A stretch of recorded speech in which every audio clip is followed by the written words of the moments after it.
Welcome to Divyankura, the Knowledge Bureau. In today's video, I will provide you the answers of short notes of MEG-5 asked in December 2022 Term-End Exam of IGNOU. Question 1. Write short notes on any two of the following in around 200 words each. A.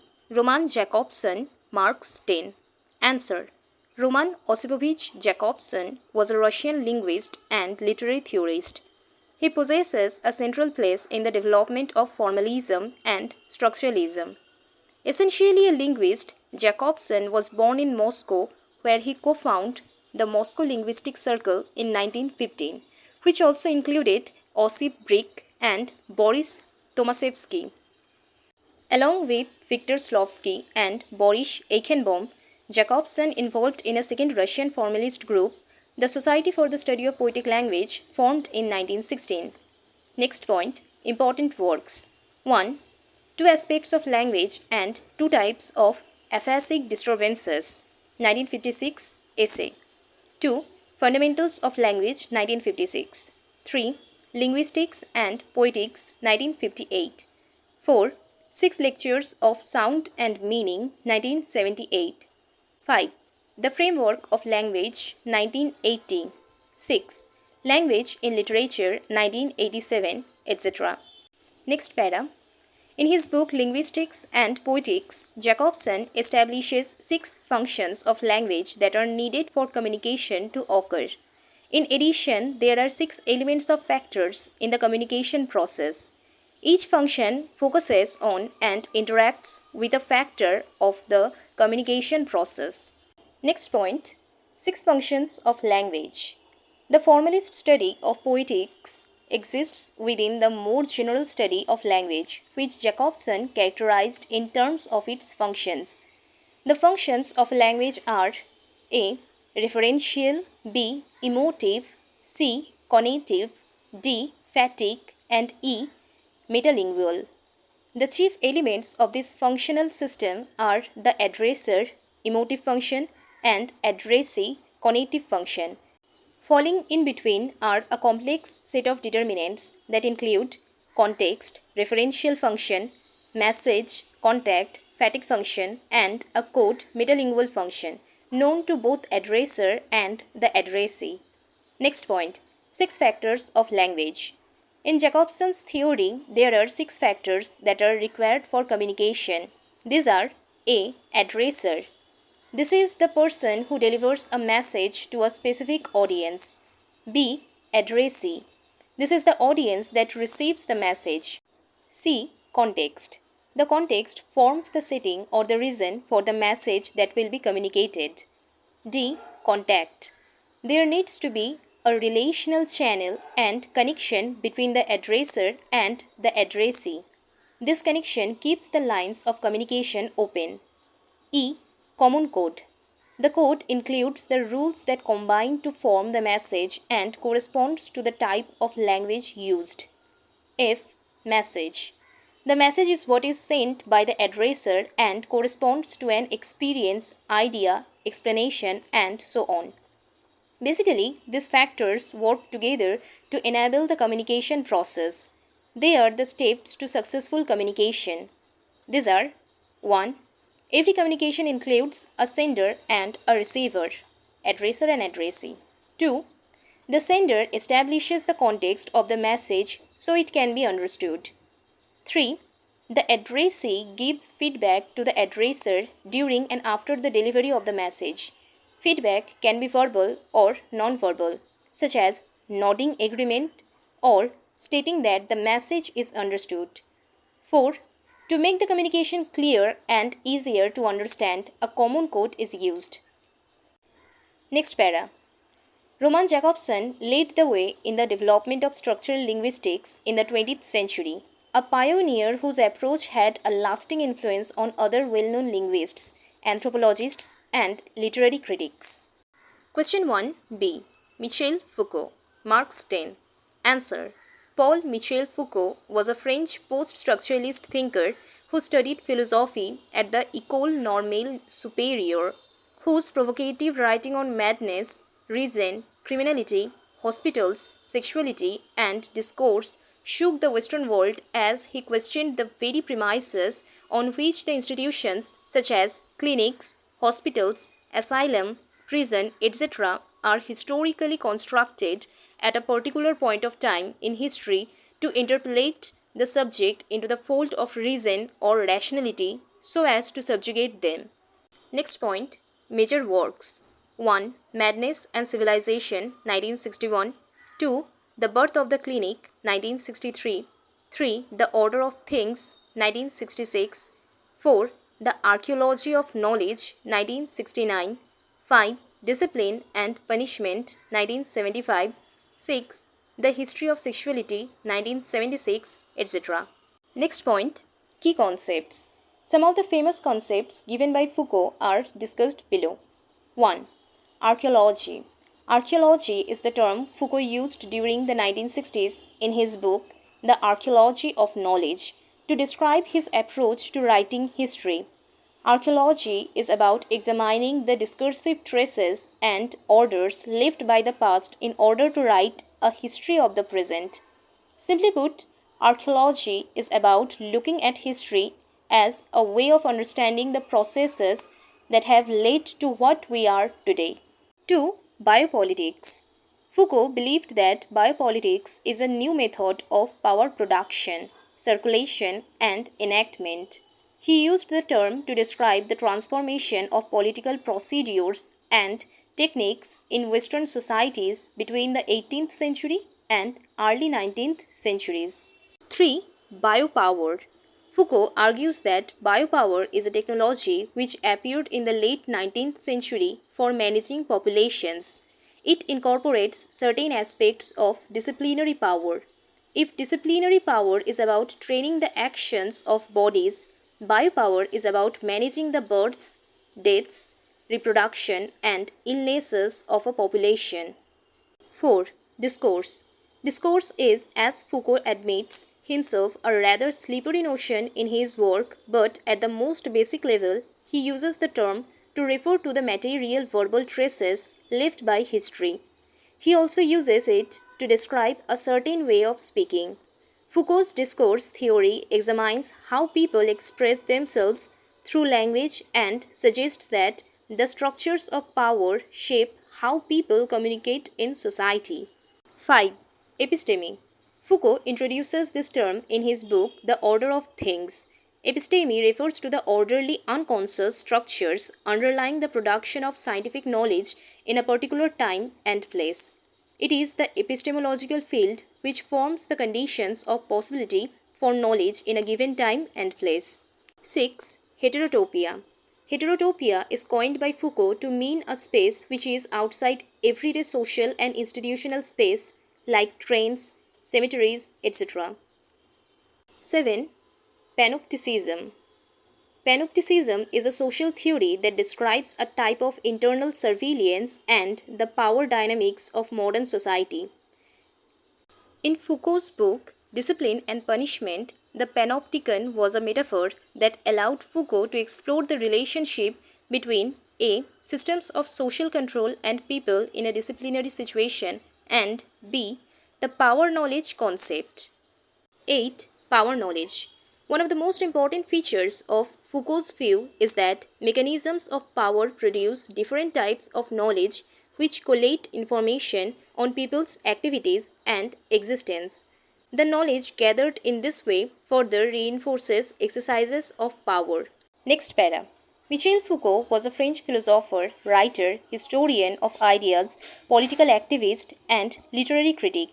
Though often cited as a structuralist and postmodernist, Foucault rejected those labels.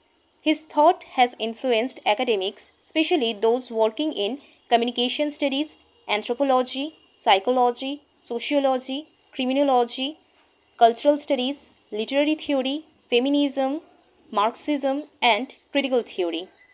Question 1. C. Northrop Frye, Marks 10. Answer. Herman Northrop Frye was a Canadian literary critic and one of the most influential literary theorists of the 20th century.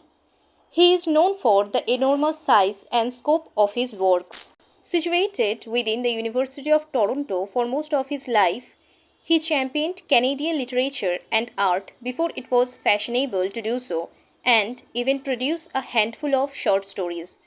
Fry usually wrote about literature, but he also wrote on Christianity and other religions, on education, culture and politics, film and painting. Next point, major works. 1. Fearful Symmetry, a study of William Blake, 1947. 2. Anatomy of Criticism, 1957. 3. The Well-Tempered Critic, 1963. 4. The Stubborn Structure, 1970. 5. The Bush Garden Essays on the Canadian Imagination, 1971. 6. The Secular Scripture, a Study of the Structure of Romance, 1976, etc. Next point, archetypal criticism. It is a type of analytical theory that interprets a text by focusing on recurring myths and archetypes in the narrative, symbols, images, and character types in literary works. As an acknowledged form of literary criticism, it dates back to 1934 when classical scholar Maud Botkin published Archetypal Patterns in Poetry. Archetypal criticism peaked in popularity in the 1940s and 1950s, largely due to the work of Northrop Frye. Next point, myth criticism. In the third essay of Anatomy of Criticism 1957, titled Archetypal Criticism, a Theory of Myths, Frye introduced the archetypal approach called myth criticism, combining the typological interpretation of the Bible and the conception of imagination prevalent in the writings of William Blake. The book testifies that literary history is a repetitive and self-contained cycle where basic symbolic myths recur. Next para. Myth criticism drew upon the anthropological and psychological basis of myths, rituals and folktales to restore the spiritual content to the alienated, fragmented world ruled by scientism, empiricism, and technology. Myth criticism regarded the creation of myth as integral to human thought and myth as the collective attempt of cultures to establish a meaningful context to human existence. Literature is viewed as emerging out of a core of myth and as a system based on recurrent patterns. Next point, four genres of literature. Frye believed that literature is displaced mythology, meaning that all literatures are a recycled version of basic stories. Frye divides stories into four categories or parts of the cycle of mythos. Mythos is the Greek word for story or plot. He argued that literature drew upon transcendental genres. 1. Romance, the mythos of summer. 2. Tragedy, the mythos of autumn. 3. Irony or satire, the mythos of winter. And 4. Comedy, the mythos of spring. Summer stands for the culmination of the year's seasons, just as romance and marriage culminates a life. Autumn, also known as fall, is a period of decline, just like in tragedy. Comedy is about fantasy and wish fulfillment, and therefore suited to spring, while satire's disillusioned mockery suits the coldness of winter. Last point, garrison mentality. Frye coined the term garrison mentality in the Literary History of Canada, Canadian Literature in English, 1965.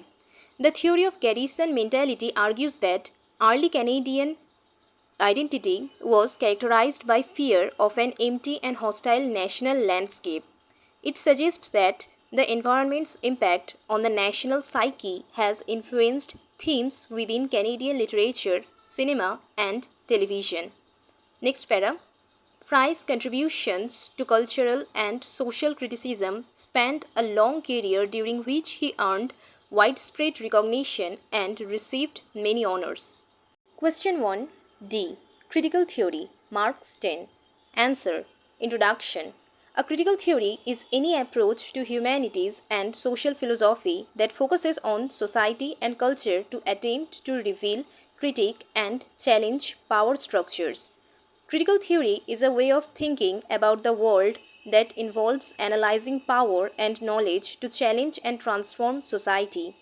It is an interdisciplinary approach that can be used to study a wide range of topics from racism to consumer behavior. Next point, definition. In his 1937 essay, Traditional and Critical Theory, Horkheimer first defined critical theory as a social theory oriented toward critiquing and changing society as a whole. He described a theory as critical insofar as it seeks to liberate human beings from the circumstances that enslave them. Next point, origin. Critical theory is a school of thought practiced by the Frankfurt School theoreticians Herbert Marcuse, Theodor Adorno, Walter Benjamin, Erich Fromm, and Max Horkheimer. In addition to its roots in the first generation Frankfurt School, critical theory has also been influenced by George Lucas and Antonio Francesco Gramsci. In Jürgen Habermas's work, critical theory transcends its theoretical roots in German idealism and progressed closer to American pragmatism. Next point, offshoot of Marxism. The legacy of critical theory as a major offshoot of Marxism is controversial. The common thread linking Marxism and critical theory is an interest in struggles to dismantle structures of oppression, exclusion, and domination. Next point, concept. The core concepts of critical theory are that it should a. be directed at the totality of society in its historical specificity, i.e., how it came to be configured at a specific point in time, and b. improve understanding of society by integrating all the major social sciences including geography, economics, sociology, history, political science, anthropology, and psychology. Concern for social base and superstructure is one of the remaining Marxist philosophical concepts in much contemporary critical theory. Next point, purpose. In his 1937 essay, Horkheimer asserted that a critical theory must do two things. A. It must account for society within a historical context, and B. It should seek to offer a robust and holistic critique by incorporating insights from all social sciences. Further, he stated that a theory can only be considered a true critical theory if it is explanatory, practical, and normative. The theory must adequately explain the social problems that exist, offer practical solutions for how to respond to them, and abide by the norms of criticism established by the field. Horkheimer condemned traditional theories for producing works that fail to question power, domination, and the status quo. He expanded on Gramsci's critique of the role of intellectuals in processes of domination. Next point, major texts. Texts associated with the Frankfurt School focused their critique on the centralization of economic, social, and political control transpiring around them. Key texts from this period include 1. Traditional and Critical Theory by Horkheimer, 1937, essay. 2. The Work of Art in the Age of Mechanical Reproduction by Walter Benjamin, 1935, essay. 3. Dialectic of the Enlightenment by Adorno and Horkheimer, 1947. 4. The Structural Transformation of the Public Sphere, an Inquiry into a Category of Bourgeois Society by Habermas, 1962. 5. One-Dimensional Man, Studies in the Ideology of Advanced Industrial Society by Herbert Marcuse, 1964, etc. Next point, conclusion. Critical theory is one of the major components of both modern and postmodern thought and is widely applied in the humanities and social sciences today. Question 1. E. Dhwani. Marks 10. Answer. In the evolution of Alamkara literature, Dhwani or Vyanjana occupies a paramount place. The medieval Alamkarics felt that for the purpose of aesthetic experience and Rasanubhuti, the aid of Dhwani must exist because the rasa experience is never possible on Vakya Bhumi. In Kapoor's words, All subsequent literary theorists in the tradition found the combination of rasa and dhwani theories both adequate and sufficient to analyze the constitution of meaning in literature. Next point, origin. Anandavardhana is credited with creating the Dhwani theory. He was a well-reputed Kashmirian poet and philosopher. Colhoun, the celebrated author of Raj Tarangini, mentioned him as one of the ornaments adorning the court of King Avantivarma. Thus, on the evidence of Raj Tarangini, Anandavardhana attained fame during the reign of Avantivarma in the 9th century AD. His theory dominated Indian poetics from the 9th to 12th century AD. Next para. The Dhwani theory found its first systematic experience in Anandavardhana's Divyana or A Light on Suggestion, a work articulating the philosophy of aesthetic suggestion. The philosophical Abhinav Gupta wrote an important commentary on it, the Lokana or the Eye. Next point, Dhwani theory. Anandavardhana uses the term Dhwani to designate the universe of suggestion. He wrote that Dhwani, meaning sound or resonance, is the soul or essence of poetry, kavya. He said, when the poet writes, he creates a resonant field of emotions. To understand the poetry, the reader or hearer must be on the same wavelength. The method requires sensitivity on the parts of the writer and the reader. The word dhwani is used for both A, the suggestive word, and B, the suggestive meaning. The poetic language can never be possible without dhwani. Next point, types. Dhwani can be broadly divided into two kinds. They are A. Vivakshitanya Parvakya Dhwani. It is based on denotation which is called Abhidhamula Dhwani. Vivakshita is the intention of the speaker. Vivaksitanya Parvakya Dhwani is based on the primary meaning of a word and represents the intention of the speaker. The meaning is derived only in the context, and by the power of its beauty, it extends our apprehension. It is further divided into A. Shamlaksha Krama, when the sequence is apparent between the primary and suggested meaning. B. Ashamlaksha Krama, when the sequence is not apparent between the primary meaning and suggested meaning. B. Avivakshita Bhakya Dhwani. It is based on indication which is called Lakshana Mula Dhwani. Avivakshita is not intended by the speaker.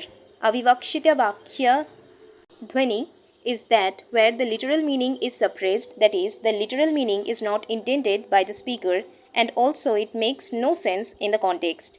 It is further divided into A. Arthantara Sankramita, requiring partial modification, and B. Atyanta Tirashkrita, absolutely incongruous. In both the cases, the words used to convey a secondary meaning only with the purpose of suggesting further ideas. Here, I provide you the chart of Dhwani and its types. Next, conclusion. Dhwani theory is a theory of meaning and symbolism which leads to the poetry of suggestion being accepted as the highest kind of poetry. Therefore, Dhwani theory is Anandavardhana's greatest contribution to the poetic world. Through Dhwani or Vyanjana, the poet creates a world of his expression embellished with various poetic devices. I hope you liked this video. Thank you so much for watching. Stay tuned for further updates.